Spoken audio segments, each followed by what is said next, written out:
지난 주일의 말씀은 마태복음 21장 3절 말씀입니다. 만일 누가 무슨 말을 하거든, 이렇게 시작이 됩니다. 그 말씀을 함께 외워보겠습니다. 시작. 만일 누가 무슨 말을 하거든 주가 쓰시겠다 하라. 그리하면 즉시 보내리라 하시니. 마태복음 21장 3절 말씀. 오늘의 말씀을 같이 한번 읽어봅니다. 시작. 그러나 이제 그리스도께서 죽은 자 가운데서 다시 살아나사 잠자는 자들의 첫 열매가 되셨도다. 고린도전서 15장 20절 말씀. 오늘은 부활절입니다. 예수님께서 죽음의 권세를 이기시고 다시 살아나셨습니다. 부활절 아침에 또 부활하신 주님과 만나고 주님의 음성을 듣는 그 은혜로운 시간이 되기를 축원합니다. 기독교의 진리는, 어떤 진리는 충분히 이해가 되는 그런 진리가 있고, 어떤 진리는 이해가 되지 않고 믿어야 되는 그런 진리가 있습니다. 이 부활에 대한 이 진리는 아무리 이해하려고 해도 이해가 되지 않습니다. 그래서 이런 진리들은 믿을 수밖에 없는, 믿어야 이해가 되는 이런 진리인 것입니다. 오늘 아침에도 이해하려고 그러지 말고 믿으려고 하는 마음을 가지고 부활절 사건을 경험할 수 있기를 바랍니다. 십자가는 기독교의 상징입니다. 십자가가 담고 있는 의미는 이제 하나님께서 하나님을 사랑하고 이웃을 사랑하는 이 계명, 그 계명이 십자가 속에 담겨져 있습니다. 먼저 하나님을 사랑하고 또 이웃을 사랑하라 하는 이 계명이 그 속에 담겨져 있어서 이제 이 십자가는 기독교를 상징하는 그런 그 심볼이기도 합니다.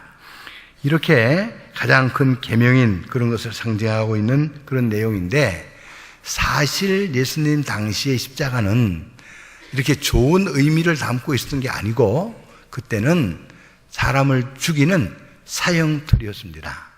그래서 로마 사람들은 너무 힘들게 사람이 돌아가시는 거기 때문에 이 십자가형을 행하지 않고 점령지의 사람이나 혹은 또 노예나 이런 사람들이 나쁜 죄를 지으면은 십자가형을 통해서 그 사람을 죽이는 그런 사형틀이었습니다.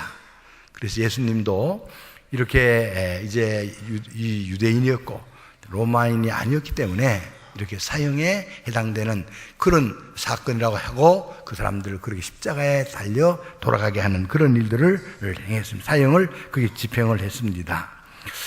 이렇게 지금 우리가 가지고 있는 십자가의 상징이 사형틀임에도 불구하고 지금은 사람들 목에도 달고 다니고 또 귀에도 달고 다니고 이렇게 달고 이게 변화가 됐습니다.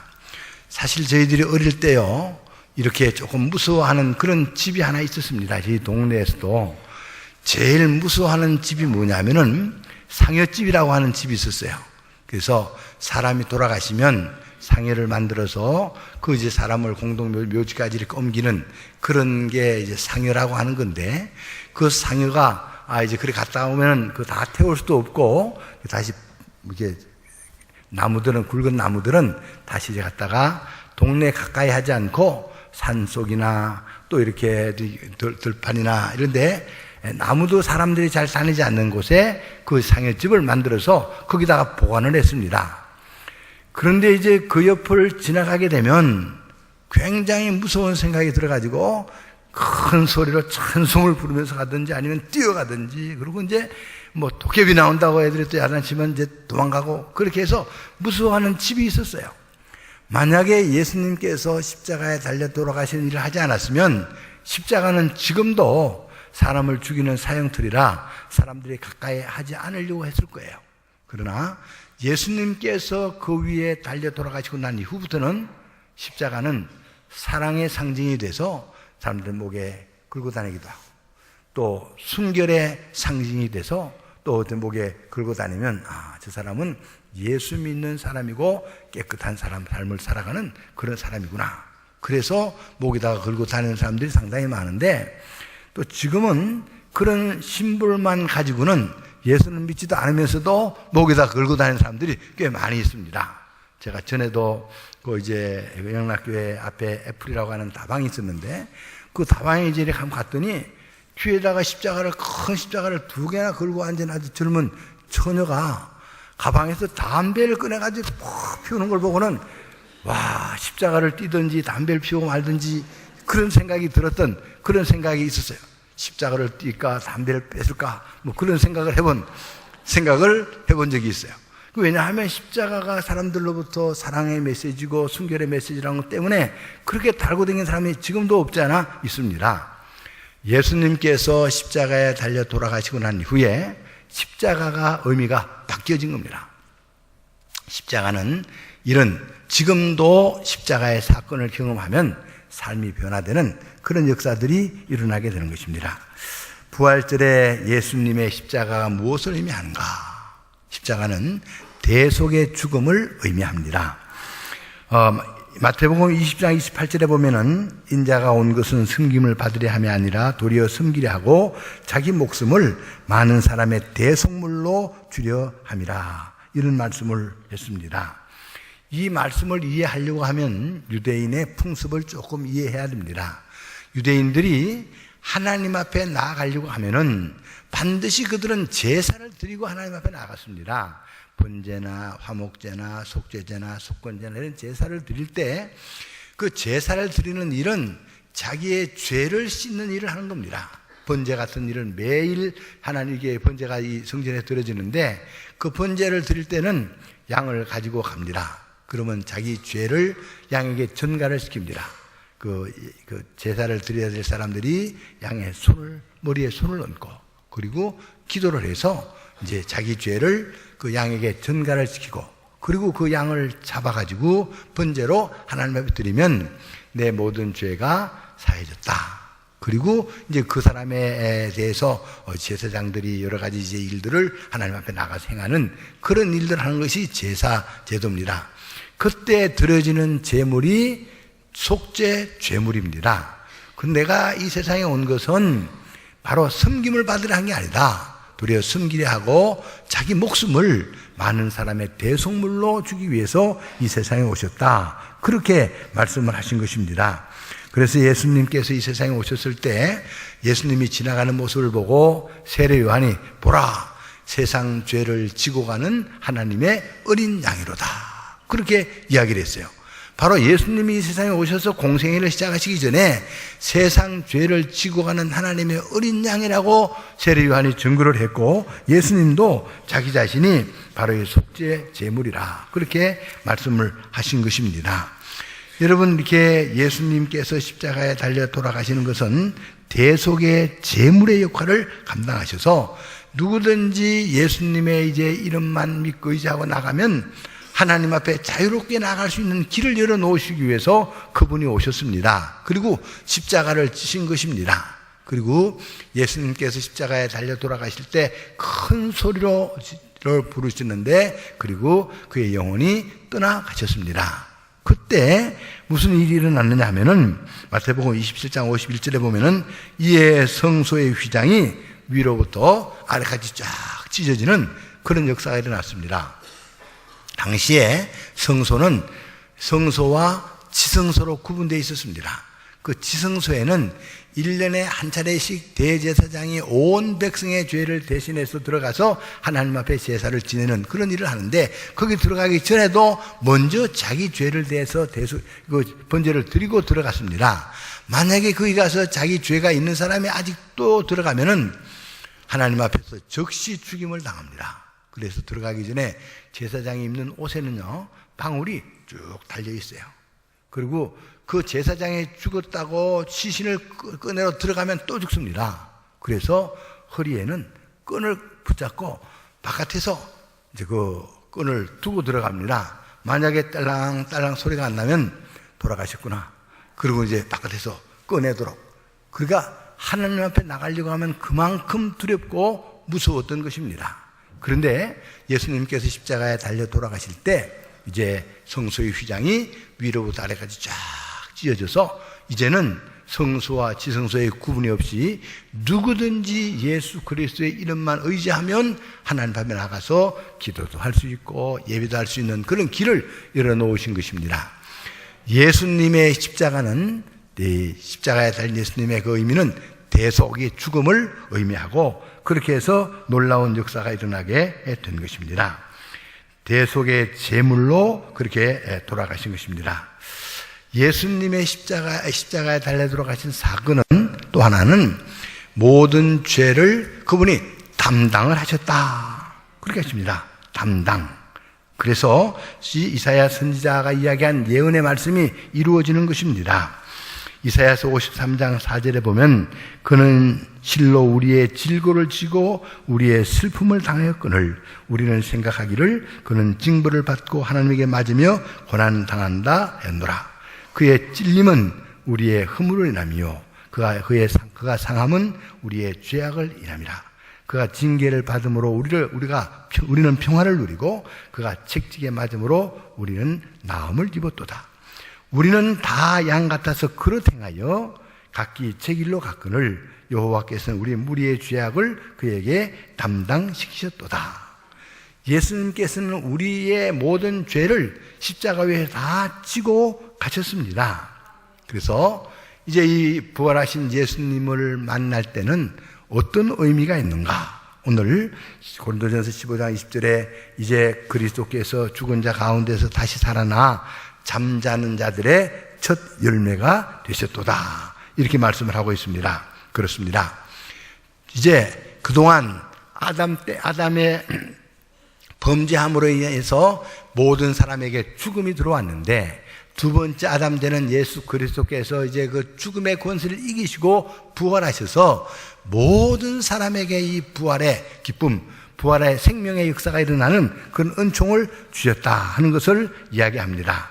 죽으면 모든 것이 끝났다, 그렇게 세상 사람들은 지금도 그렇게 이야기합니다. 그리고 그런 것처럼 보입니다. 그러나 예수님께서는 3일 후에 다시 무덤의 문을 열고 일어나셔서 잠자는 자들의 첫 열매가 되셨는데, 그 첫 열매가 되신 것은 다음은 그리스도 안에서 잠자는 사람들이 모두가 다 이렇게 예수 그리스도께서 다시 살아난다고 하는 그런 의미가 있는 것입니다. 그러므로 우리가 이런 일이 있어서 예수님께서 이미 말씀을 하신 것이 있습니다. 요한복음 3장 14절 15절에 보면 모세가 광야에서 뱀을 든 것 같이 인자도 들려야 하리니 이는 그를 믿는 자마다 영생을 얻게 하려 하심이라. 그래서 예수님께서 모세가 광야에서 뱀을 든 것처럼 이렇게 들려야 되는데 그를 믿는 자마다 영생을 얻게 하려 하심이라 그렇습니다. 이 사건은, 민수기의 사건을 우리가 조금 이해해야 됩니다. 이스라엘 백성들이 하나님 앞에 범죄하고 모세를 원망하고 이제 그러다가 불뱀에 물려서 수많은 사람들이 죽었습니다. 그래서 모세가 하나님 앞에 기도를 했습니다. 하나님, 이렇게 해서는 안 됩니다. 그리고 간절히 기도를 했더니 하나님께서 모세의 기도를 들으시고 구리뱀을 만들어라. 그리고 그것을 장대에 높이 달아라. 그리고 불뱀에 몰려 죽어가는 사람들에게 이야기를 해라. 그 뱀을 바라만 보면 산다. 그래서 모세가 구리뱀을 만들고 장대에 높이 달고 그리고 사람들에게 이야기를 했더니 뱀에 물려서 뚱뚱 부어서 죽어가던 사람들이 그 뱀을 바라보기만 하면 씻은 듯이 나아지는 그런 역사가 일어났습니다. 그래서 그 사건을 이야기하면서 예수님께서는 자기 자신이 장대에 높이 달려야 될 것을 예언하고 있는 것입니다. 그러면서 이 15절에 보면 이는 저를 믿는 자마다 영생을 얻게 하려 하심이라. 그래서 예수 그리스도를 믿는 사람들에게 영원한 생명이 있음을 예수님께서 말씀하고 있는 그런 모습을 봅니다. 그래서 예수님의 십자가의 사건은 죽음의 권세를 이기시고 부활하셔서 그분이 잠자는 자들의 첫 열매가 되셨고, 이제는 그 다음에 여러분과 제가 잠들면 또다시 부활할 줄을 믿습니다. 이런 믿음이 우리가 주님을 믿는 사람들에게 마음속에 가지고 있는 확실한 믿음을 가지고 이 부활신앙을 가지고 살면 우리는 죽음을 두려워하지 않고 우리의 인생길을 당당하게 살아갈 수 있고, 죽음을 향해서도 사망아 너의 이기는 것이 어디 있느냐, 사망아 너의 쏘는 것이 어디 있느냐, 그러면서 담대하게 죽음을 맞이할 수 있는 그런 삶을 살아갈 수 있게 되는 것입니다. 그리스도 안에서 잠든 사람들은 모든 사람들이 주님이 다시 오실 때 다시 살아날 줄로 믿습니다. 이런 믿음이 우리의 희망이고, 우리가 부활절 아침에 다시 한번 이런 믿음을 확인하고 우리가 이런 신앙을 마음속에 담을 수 있는 그런 은혜가 있기를 바랍니다. 우리가 살아있는 동안에, 사는 동안에도 부활신앙을 가지고 살면 예수님께서 십자가에서 돌아가시면서 일으키신 사건을 우리가 몇 가지 이해할 필요가 있습니다. 예수님의 십자가의 사건은 인간이 겪는 모든 부끄러움, 수치를 다 담당을 해 주셨습니다. 여러분, 이제 이 십자가에 달리시기 전에 예수님께서는 옷벗기움을 당하시고 매를 맞았어요. 이제 심리학자들이 이렇게 이야기를 합니다. 사람이 언제가 제일 부끄러움을 느끼는가? 사람이 제일 부끄러움을 느끼는 일은 자기가 옷 벗고 싶지 않은데 억지로 다른 사람에 의해서 옷을 벗기움을 당할 때, 그때는 인간이 겪을 수 있는 최고의 수치, 최고의 부끄러움을 그가 당하게 되는 거라. 우리는 우리 선배 할머니들, 언니들이 일본 사람들에게 끌려가서 이제 부끄러움을 당했던 그런 일들을 기억하고 지금도 그 일에 대해서 사과해라 그러는데 그 사람들이 안 하고 있습니다. 여러분, 이 사과를 하라고 한다고 해서 그 사과 때문에 뭐 치유되는 거 아니지만, 그러나 그 마음의 상처는 그래도 우리가 잘못했습니다, 그런 얘기를 들을 때 그 마음에 그래도 상처를 있는데, 수백 명의 사람들이 그런 고통을 안고도 그냥 살다가 일본 사람들로부터 그런 사과를 못 받고 돌아가셨습니다. 예수님께서 옷벗기움을 당하고 매를 맞고 그럴 때 그런 그 수치심을 느끼고 평생을 남에게 이야기하지도 못하고 가슴에 담고 살아가던 그 모든 사람들의 수치가 예수님이 십자가 위에서 다 담당해 주셔서, 우리 주님이 내 모든 부끄러움을 다 담당해 주셨구나 하는 그런 믿음을 가지고 살아가는 사람은 담대하게 그 인생을 살아갈 수 있습니다. 자기가 부끄러움 당하던 때문에, 상처 때문에 평생을 그것만 생각하고 원망하고 살아가는 것이 아니라, 우리 그리스도께서 내 부끄러움을 다 십자가 위에서 담당해 주셨구나 하는 그 믿음을 가지고 우리가 담대하게 살아갈 수 있는 그런 역사들이 일어나게 되는 것입니다. 이런 성적 수치심이 아니라고 해도 우리가 인간을 이 세상에 살아가는 데 있어서는 개인의 삶 속에 부끄러움 때문에 그저 이렇게 어려움을 겪는 그런 사람들이 많습니다. 직장에서 퇴직만 해도요, 부끄러움 때문에 나가지 못하는 사람들이 있어요, 밖에를. 좀 공원에도 좀 나가고 한 바퀴씩 돌아라 그러면 내가 퇴직당한 거 소문 내려고 그러나, 뭐 그러면서 화를 내고 바깥에 신문 온 것도 안 가지려고 한다고 그러는데요. 이런 사람이요, 이 부끄러움이라고 하는 것은 곳곳에 개인이 겪는 것에 따라 다릅니다. 아들이 대학에 시험에 떨어져도 엄마가 부끄러워서 고개를 못 들고 그런 사람도 있어요. 여러분, 우리가 이 세상에 살아가는 일들은 이런 부끄러움이나 수치는 곳곳에 우리의 삶 속에 도사리고 있고, 그것이 우리의 삶을 얼마나 힘들게 하는지 모릅니다. 그런데 이런 열등감, 부끄러움, 이런 일들은 예수님께서 십자가에 달려 돌아가실 때 다 주님이 담당을 하셨다. 내가 그것은 믿음을 가지면 우리가 부끄러움을 당할 그 즈음에 그런 말씀을 마음속에 담고 주님께서 내 수치를 담당하시다는 믿음을 가지고 담대하게 나갈 수 있게 되는 것입니다.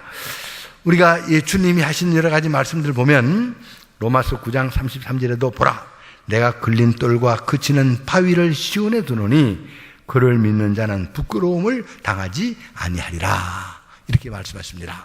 여러분, 우리가 주님을 따르고 주님이 하신 그런 여러 가지 일들을 우리가 마음속에 믿으면 우리 인생길에 가는 동안에 이런 수치나 부끄러움을 면케 되는 이런 역사가 일어나게 될 줄로 믿습니다. 여러분, 예수님께서 십자가에 달려 돌아가신 이후에 그를 만나는 사람들은 그 절망 가운데서, 좌절 가운데서 새로운 희망을 찾아냈습니다. 여러분, 엠마오로 내려가는 두 제자들 모습을 보면은, 그건 예수님을 몇 년 동안 따라다녔는데 예수님께서 십자가에 달려 돌아가시는 모습을 똑똑히 봤고 3일 만에 이제 장례 지는 것도 봤고 3일 만에 다시 살아났다고 하는 사람들의 이야기를 들었지만 믿을 수가 없었습니다. 사람이 죽으면 끝이지 뭐가 살아나. 그리고 이제는 다시 가자. 그런 고향으로 돌아갔습니다. 고향으로 돌아가는 길에 이제 두 사람이 이런저런 이야기를 하고 가는데 누군가가 끼어듭니다. 무슨 얘기를 그렇게 재미있게 하시오? 그런데 같이 예루살렘에서 내려오는데, 여보, 그동안 있은 일에 대해서 당신은 소문도 못 들었어? 그게 무슨 얘기입니까? 예수라고 하는 분이 있었는데 그분이 메시아인 줄 알고 우리가 좀 따라다녔는데 그분이 얼마 전에 그만 로마 사람에서 잡혀 돌아가셨고, 그리고 어떤 사람들의 말에 의하면 다시 살아났다고 그러는데 우리는 믿을 수가 없어서 다시 고향으로 갑니다.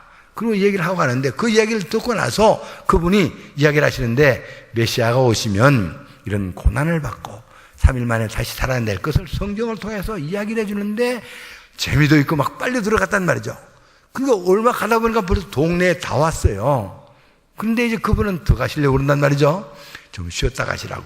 그리고 이제 자기 집에 모시고 들어가서 음식을 차려 대접을 했는데 그분이 축복 기도를 해주시고 눈이 밝아져서 보니까 다른 분이 아니라 예수님이었단 말이죠. 깜짝 놀라서 주님인 줄 알고 주님을 바라보려고 했더니 온데간데도 없는 그런 형편이 됐습니다. 이렇게 좌절하고 절망에 빠져서 고향에 가더니 두 제자가 그 밤에 다시 예루살렘에 올라가 보니까 예루살렘에 아직도 제자들이 모여 있습니다. 우리가 주님을 만났다. 주님께서 다시 살아나셨다. 그리고 증거하는 그런 모습을 보게 됩니다. 여러분, 이 좌절에 빠지고 절망에 빠지는 일은 그때만 있는 일이 아닙니다. 희망적인 부분들이 점점 세상에 살면 점점 어려워집니다. 지금 젊은이들은 우리가 이 우리나라에 대해서 여러 가지로 이제 한탄을 합니다. 삼포, 포기 시대다, 5포다, 그러더니 또 어떤 사람은 7포다, 그러고 뭘 포기하는 거에 대한 이야기를 하고 있어요. 여러분, 이런 소리에 귀를 기울이지 마십시오. 이런 소리에 귀를 기울이면 취직 못하고 삽니다. 그 생각대로 돼요. 나는 포기했다. 그러면 포기한 대로 서사 인생이 그렇게 살아가게 됩니다. 여러분, 조금만 눈을 들어 다른 통계를 봐도 됩니다. 여러분, 지금 이 세계에 200여 개국이 있는데 인구가 5천만 명이 넘는 나라 가운데 국민소득이 2만 불 넘는 나라가 몇 개나 되는 줄 여러분 생각이 됩니까? 어떤 분이 보내준 이게 이메일을 보니까 세계에 그런 나라가 7개밖에 없대요. 근데 우리가 그 중에 하나라고 그럽니다. 여러분, 200여 개국 가운데 7 속에 들어가는 그런 나라가 되면 이 괜찮은 나라 아닙니까? 이런 나라가 이게 처음부터 된 게 아니고 불과 50년여간에 우리는 지지리도 못하고 가난했던 그런 나라였었는데 선배 어른들이 애쓰고 노력하고 공부하고 예수 믿고 열심히 믿고 기도하고 이래가지고 이 나라를 이만큼 만들어 놨습니다. 그러면은 이 나라를 자랑스럽게 생각해야지 이 나라에 무슨 이렇게 잘 사는 사람보다 내가 못 산다고 그걸 바라보면서 포기한다. 포기해 하면 포기하십시오. 포기한 대로 살지만 그러나 그 속에서 우리가 희망을 발견할 줄 아는 눈을 가져야 새로운 인생을 살아가게 될 줄로 믿습니다. 예수님은 다 포기하는 죽음을 이기시고 살아나신 분이고 우리가 그런 분을 믿는 사람들입니다. 이 부활절 아침에 그런 믿음을 가질 수 있기를 바랍니다. 제가 몇 해 전에 우리 교회에서 와서 잠시 설교하신 우리 김윤국 목사님을 모시고 설악산에 잠시 가서 있었습니다. 그분은 저를 영락교회 갈 때 그분이 담임 목사님이라 이제 제가 부목사로 있을 수 있도록 그렇게 초청해 주신 그런 분입니다. 이제 그분과 함께 영락교회에서 밤을 지내면서 옛날 얘기를 했습니다. 그분은 미국에 있을 때 미국 사람 교회를 담임해가지고 미국 사람들을 목회를 했어요. 그래서 목사님 어떻게 미국 교회를 담임해가지고 목회를 했습니까? 그랬더니 신학은 한국에서 졸업을 하고 갔지만 미국에 가서 또 신학교를 졸업을 했대요. 그리고 이제 이 교회를 가려고 그러니까 아무 데도 오라고 하는 데가 없더라고 그래요. 그것이 지금부터 60년 전입니다. 60년 전에 미국 교회에서도 아무도 오라고 하는 사람이 없더라. 그래서 이력서를 써서 보냈다고. 그 몇 개나 써서 보냈습니까? 물었더니 그때 이력서를 쓴 게 300장을 써서 보냈대요.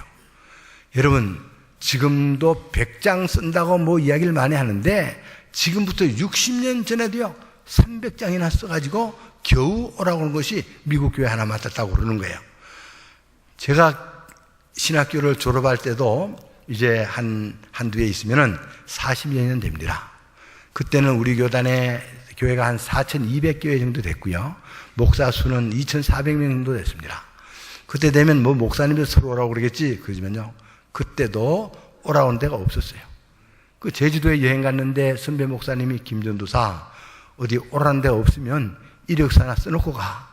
그래서 올라와가지고 이력서 하나 써보낸 게 제주도에 가서 목회를 하고 올라오게 됐습니다. 제가 이런 모습을 들으면서 이게 취업 자리나 일할 자리는 하나님이 아예 안 보이게 만들었구나. 오라고 그러는 데는 가고 싶지 않은데요, 내가 가고 싶은 데는 뭐 몇십 대 1이 돼가지고 갈 수가 없는 데입니다. 그 전혀 안 보이도록 만들어놨어요. 그래도 긍정적인 눈을 가지고 희망의 끈을 붙잡지 않고, 그래서 열린 마음을 가지고 찾으면 하나님께서는 일할 자리를 반드시 마련해 준 줄로 믿습니다. 우리를 이 세상에 보낼 때 이미 하나님께서는 계획이 있어요. 그래서 그런 계획을 찾아내는 데는 아무것도 안 보이게 만들고, 안 보이게 만든 데서 하나님을 믿는 믿음을 통해서 믿음의 눈을 뜨게 하고, 그리고 보는 역사가 나타나도록 만들어가는 것입니다. 내가 오랫동안 결혼하지 않고 살아가는 분에게 물었어요. 이때까지 아직 결혼을 안 했냐? 그랬더니 이렇게 이야기해요. 목사님, 쓸만한 사람은 다 이미 빼갔어요. 이제 남은 찌질이밖에 안 남았는데 내가 찌질이 데리고 뭐 결혼하겠냐고. 나는 혼자 살겠다고. 그렇게 세상을 다 찌질로 보면은 결혼 못 합니다. 그러니까 우리가 그런 눈에 바뀌어져야 돼요. 한 사람 한 사람은 다 소중한 사람들이고, 그 사람 한 사람 한 사람이 굉장히 소중한 사람들의 인생을 알고 그 가야 인생이 바뀝니다. 예수님께서 부활하신 것은 우리의 삶을 변화시키는데, 절망적인 상황 가운데서 희망적인 눈을 보게 만들고요, 남들은 다 안 보이는 그 속에서 믿음의 눈을 뜨고 볼 수 있는, 눈을 뜨게 해주는 분이 우리 주님인 줄로 믿습니다. 이렇게 절망적인 상황 속에서 이렇게 소망을 볼 수 있는 그런 역사, 이런 일들이 우리 주님이 하시는 일입니다. 지금 우리가 살아가는 이 세상에는요, 병원이 엄청나게 많습니다. 뭐 종합병원도 많고 암센터도 많고 많아요. 또 의학 박사도 굉장히 많으세요. 근데 어떤 병에 걸려보면요, 못 고칩니다. 그럽니다. 현대의학으로는 이게 안 됩니다. 그런 얘기를 듣고 보면 눈이 깜깜해요. 이 병원이 이렇게 많으면 뭐랄 거냐? 제약회사가 많으면 뭐랄 거냐? 왜 내 병 하나를 못 고치냐? 여러분, 그래도요, 세상 눈으로 보면 못 고친다고 그래도 하나님은 우리 몸에 병을 주시면 반드시 약도 주시고 치료할 수 있는 능력도 주신 줄로 믿습니다. 우리 몸 자체 속에서도 치료할 수 있는 능력이 있어서 우리가 면역력을 잘 길러내면 몸 스스로가 질병을 치료하게 하시고, 또 예수님께서는 그런 능력들을 성경 속에서 수도 없이 많이 우리에게 보여주신 줄로 믿습니다. 세상 사람들은 희망이 없다, 뭐가 없다, 뭐 절망적이다, 약도 없다, 뭐 그래도 우리는 예수님을 바라봅니다. 그분이 이런 모든 질병도 다 십자가에 돌아가셨어요. 그가 매를 맞음으로 우리가 다 나음을 입는 그런 믿음의 역사가 일어나게 될 줄로 믿습니다.